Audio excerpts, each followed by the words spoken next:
atau melindungi diri dari hal-hal yang dapat mengundang kebinasaan atau mengundang kemurkaan Allah Subhanahu wa taala kepada diri kita. Kita sudah berikan contoh, yaitu ketika Umar bin Khattab bertanya kepada Ubay bin Ka'ab, "Wahai Ubay, jelaskan kepada aku makna takwa." Maka Ubay mengatakan, "Wahai Amirul Mukminin, apa yang kau lakukan ketika engkau berjalan di jalan yang penuh dengan duri?" Maka Umar bin Khattab radhiyallahu anhu mengatakan, "Maka aku akan berjalan dengan hati-hati. Aku akan meletakkan kakiku di tempat yang tidak ada durinya."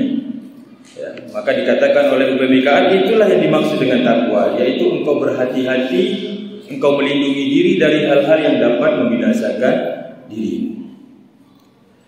Kemudian perlu kita ulangi, ada salah satu daripada perkataan Ali bin Abi Thalib mendefinisikan tentang arti daripada ketakwaan ini adalah wal amalu bitanzil.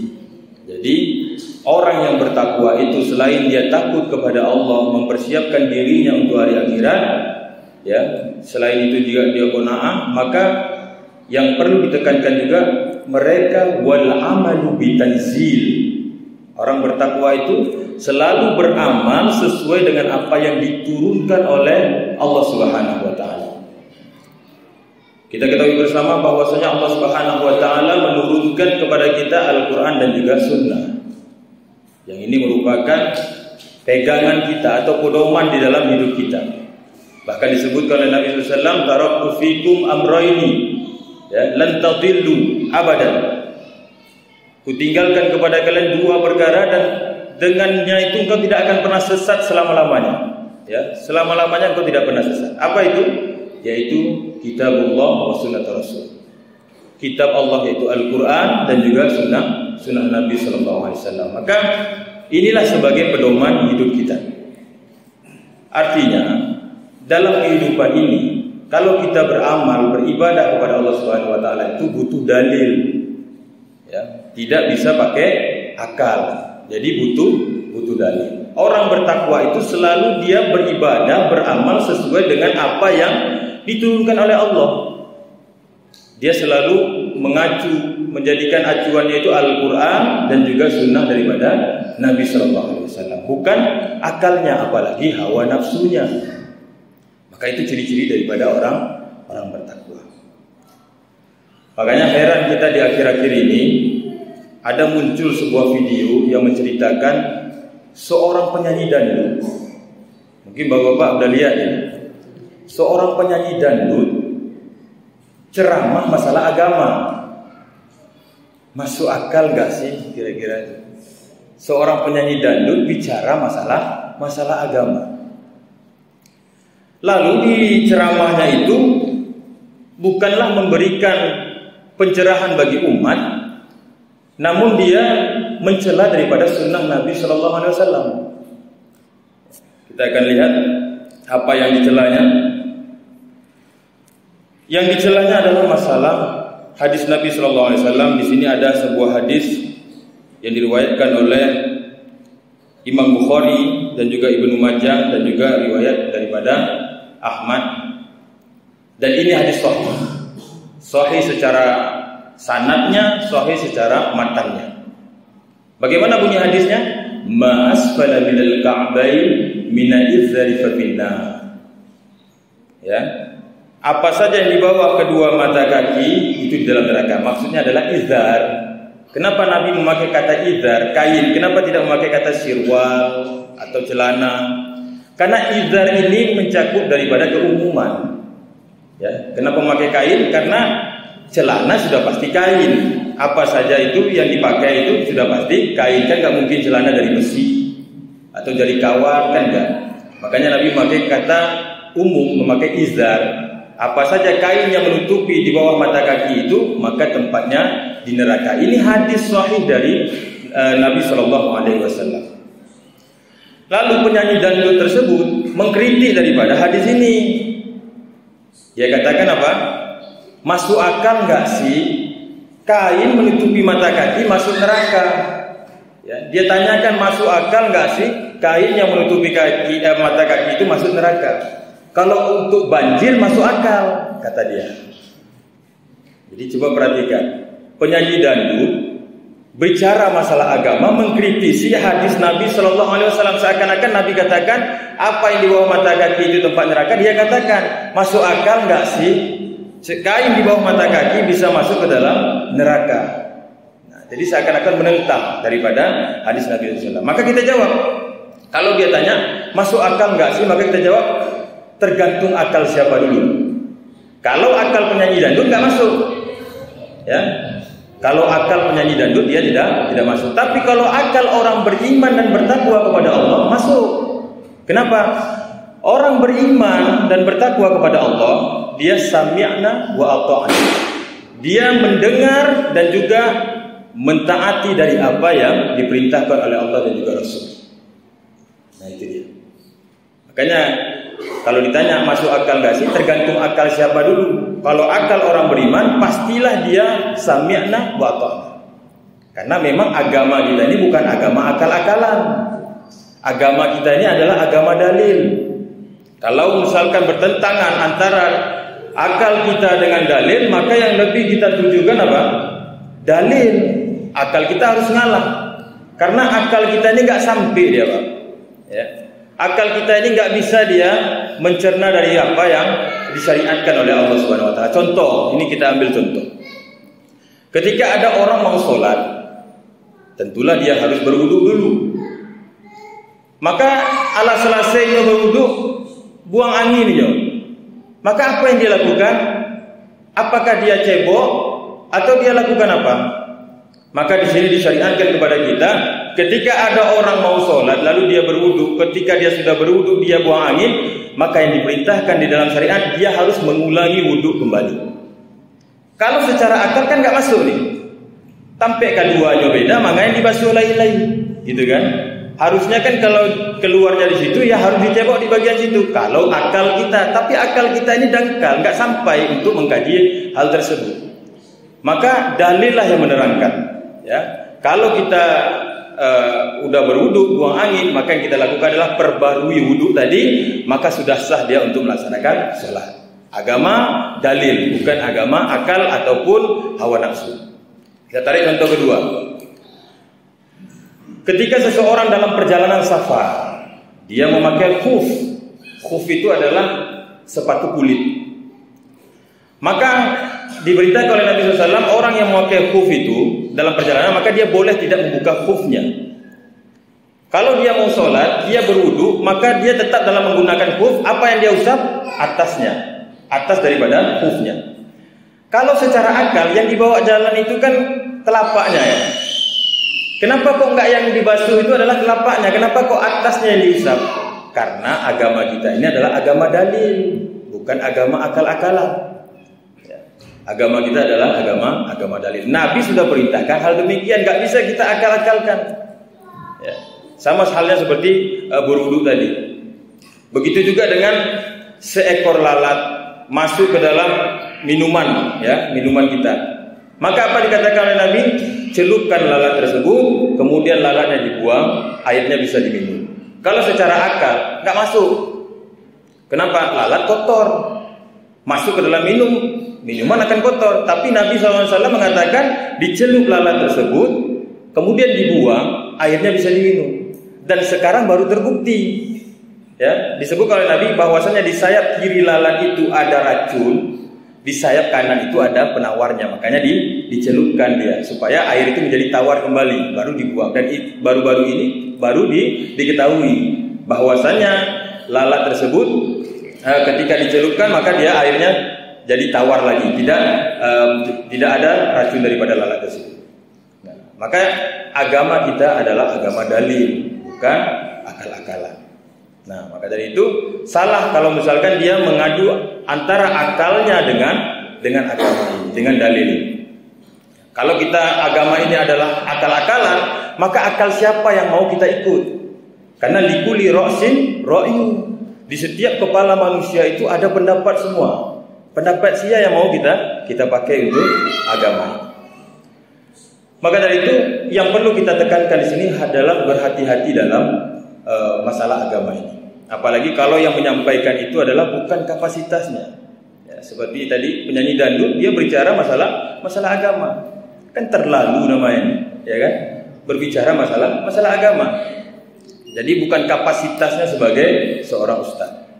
Nah, kalau dia seorang ustaz, ya wajar dia menyampaikan agama karena memang dia mendapatkan ilmu. Bahkan kalau kita melihat, ya banyak kejadian-kejadian baik itu di masa Nabi SAW, bahwasanya ada orang-orang yang dia mencela daripada sunnah Nabi SAW, melecehkan sunnah Nabi SAW, lalu Allah Subhanahu Wa Taala memberikan bagi mereka hukuman. Kan mungkin kita juga pernah dengar ya. Jadi ada ada hadis Nabi SAW yang mengatakan bahwasanya ketika seseorang bangun daripada tidurnya, maka janganlah dia mencelupkan tangannya itu ke dalam bejana. Ya, artinya ke dalam baskom atau ke dalam bak, tidak boleh. Kenapa? Karena dia tidak tahu di mana letak tangannya ketika dia tidur di malam hari. Tiba-tiba ada seseorang dia katakan, ya, dia langsung masukkan tangannya ke bejana. Dia katakan, saya tahu di mana tangan saya ini. Ya, seakan-akan ingin menentang daripada hadis Nabi SAW. Maka apa yang terjadi? Keesokan harinya ketika dia tidur, kemudian ketika dia bangun daripada tidur, dia dapati tangannya masuk ke dalam duburnya sehasta. Ya, sehasta seukuh masuk ke dalam dubur. Kemudian ada lagi kisah orang yang menghina sunnah Nabi, lalu Allah Subhanahu Wa Taala berikan bagi mereka azab. Ya. Ada hadis Nabi SAW yang mengatakan, jangan makan dengan tangan kiri, karena syaitan makan dengan tangan kiri. Lalu dia katakan, oh saya nggak bisa makan pakai tangan kanan. Ya, padahal tangan kanannya bisa, tapi dia katakan saya nggak bisa makan pakai tangan kanan. Ya, saya biasanya makan pakai tangan kiri. Akhirnya apa? Maka Allah Subhanahu Wa Taala benar-benar melumpuhkan daripada tangannya tersebut.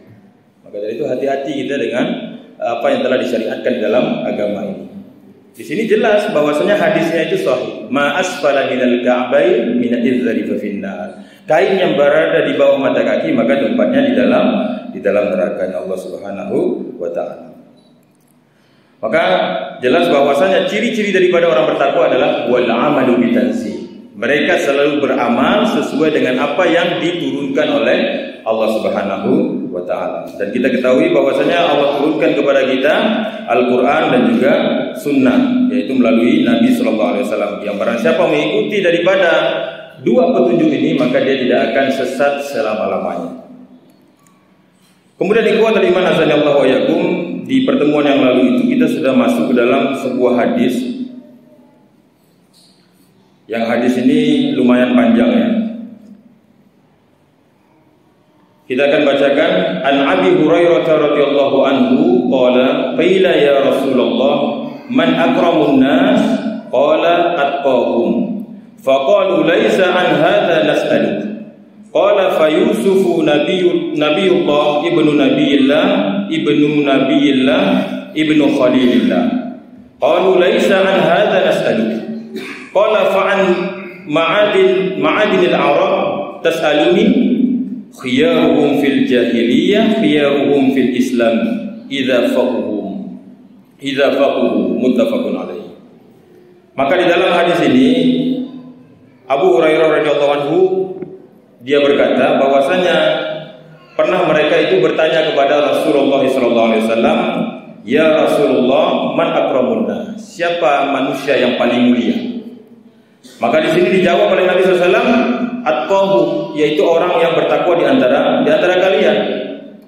Lalu orang-orang tersebut berkata lagi, bukan itu yang kami tanyakan wahai Rasul. Maka dijawab oleh Nabi SAW, kalau begitu jawabannya adalah Yusuf, Nabi Yusuf alaihissalam. Mengapa kok Nabi Yusuf alaihissalam?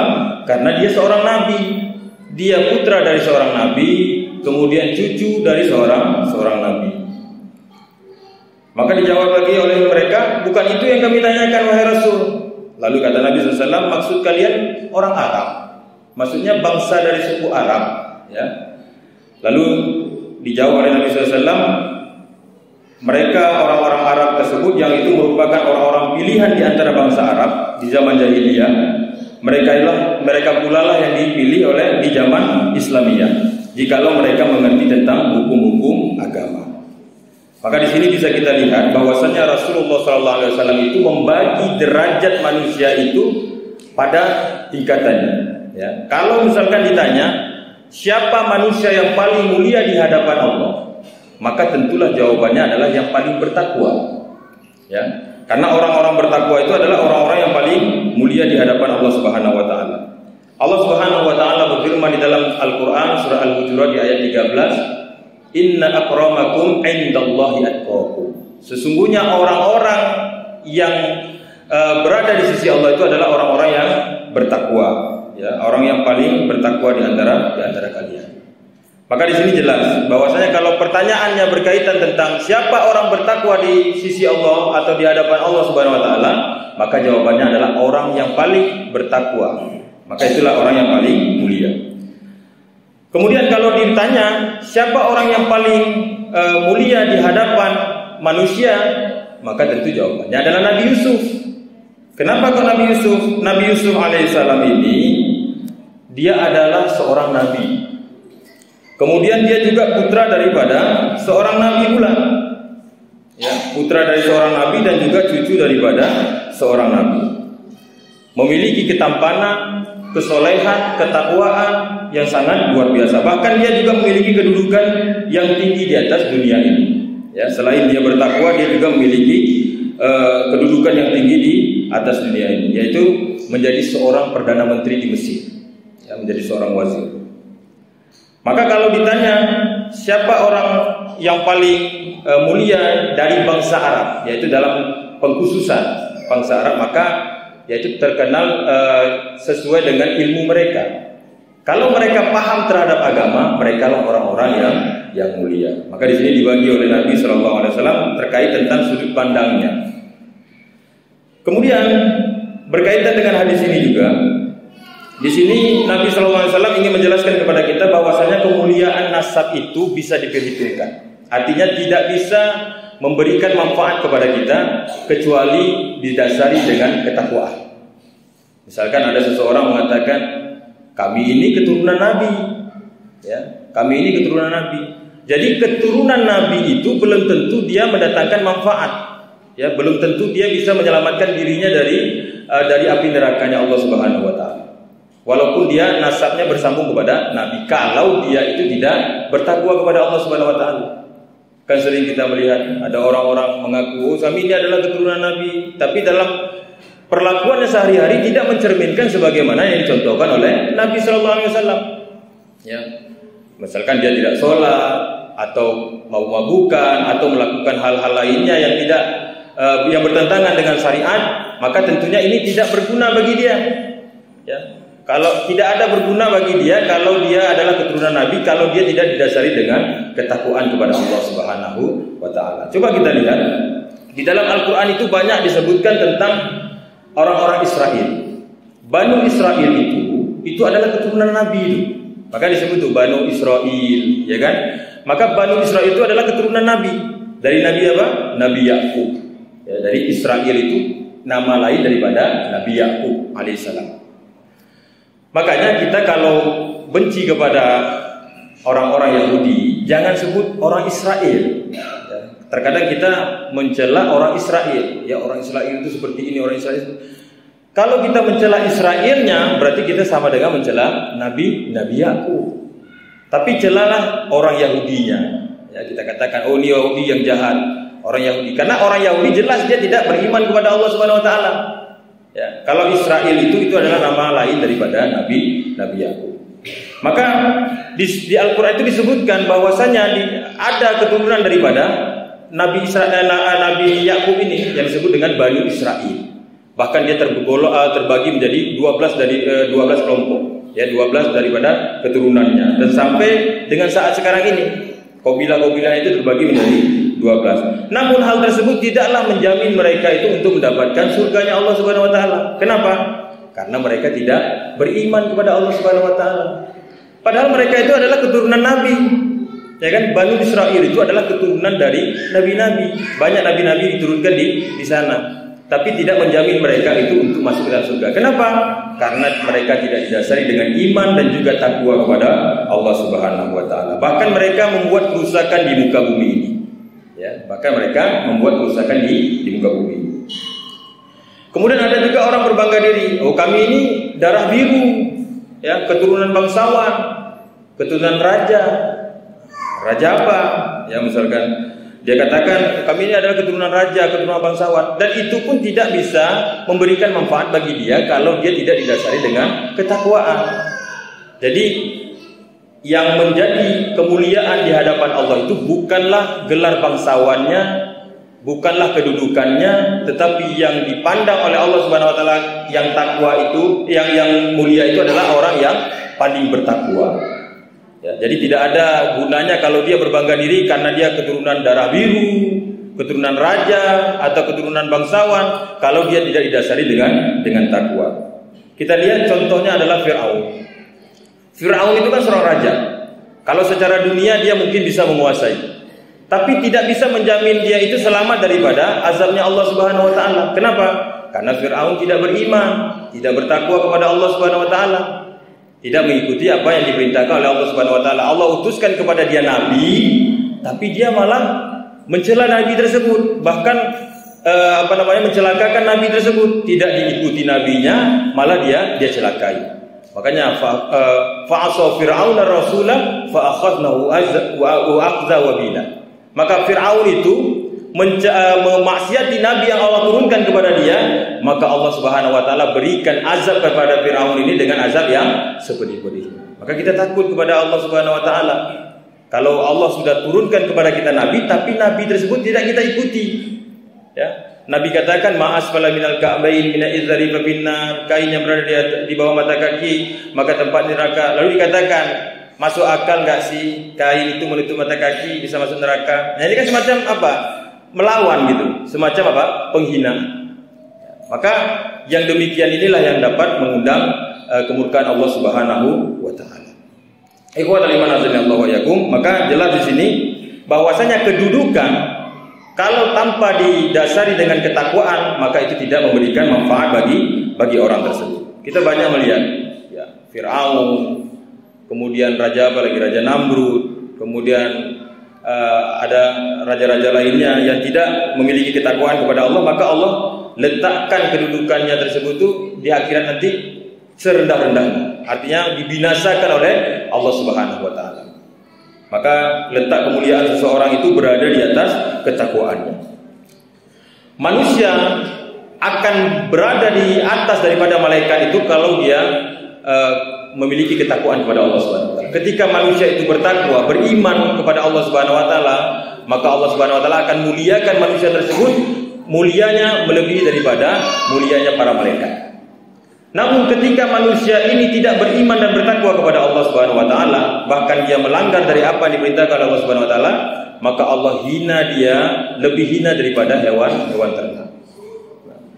Maka tidak ada gunanya kedudukan ya ataupun nasab yang baik kalau tidak didasari dengan ketakwaan.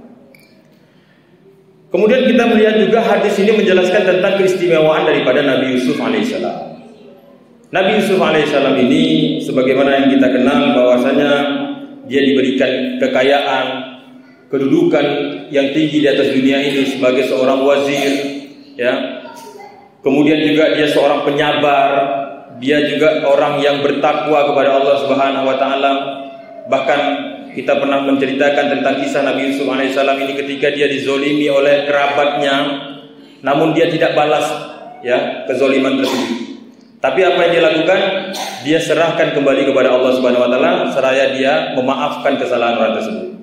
Ya, ketika Nabi Yusuf alaihissalam masih berumur bayi, kemudian dia dipisahkan oleh kerabatnya itu dari orang tuanya di saat anak bayi itu masih membutuhkan kasih sayang daripada orang tua, lalu dia dipisahkan oleh kerabatnya.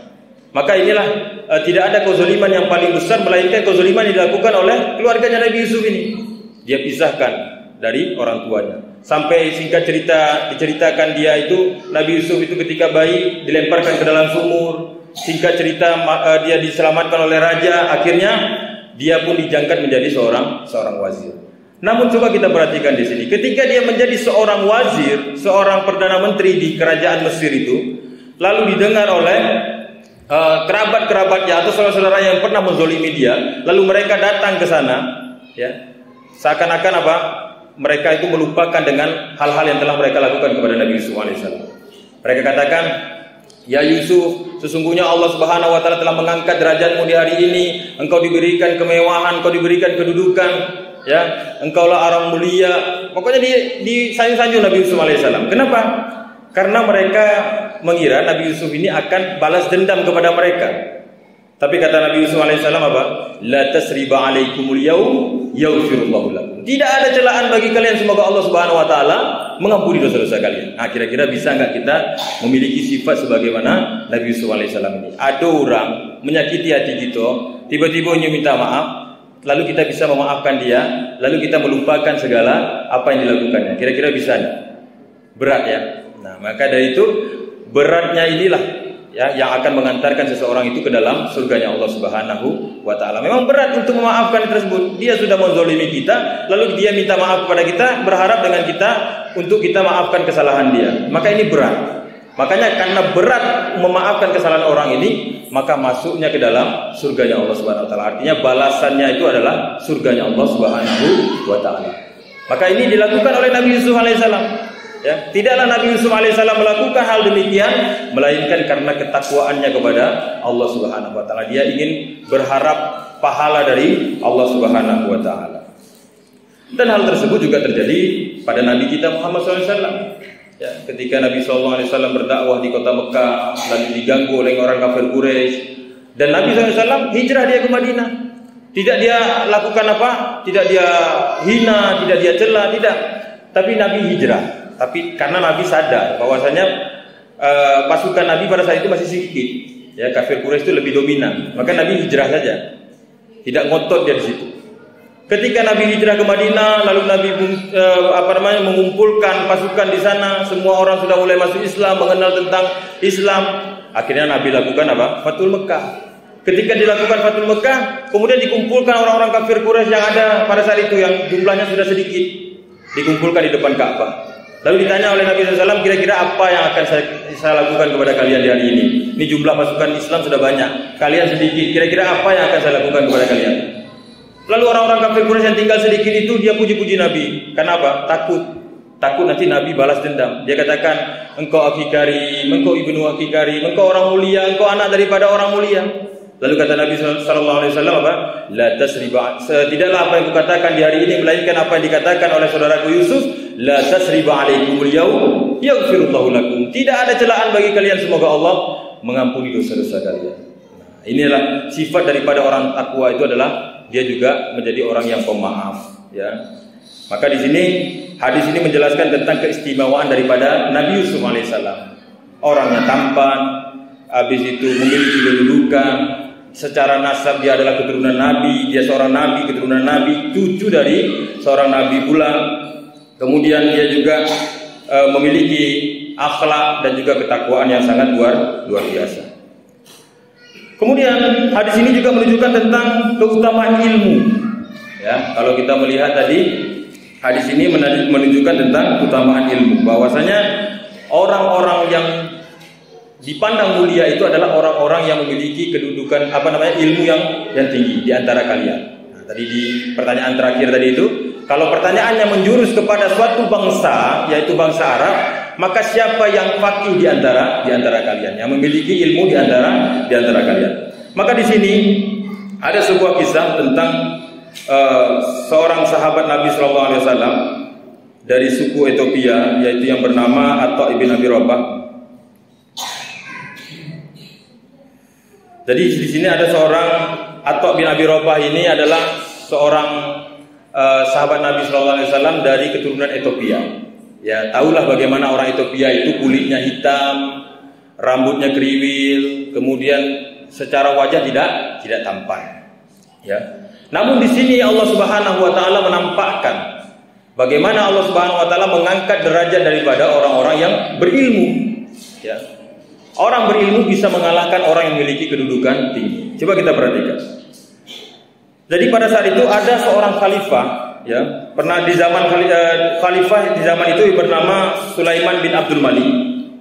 Jadi seorang raja pada saat itu yang memimpin bernama Sulaiman bin Abdul Malik.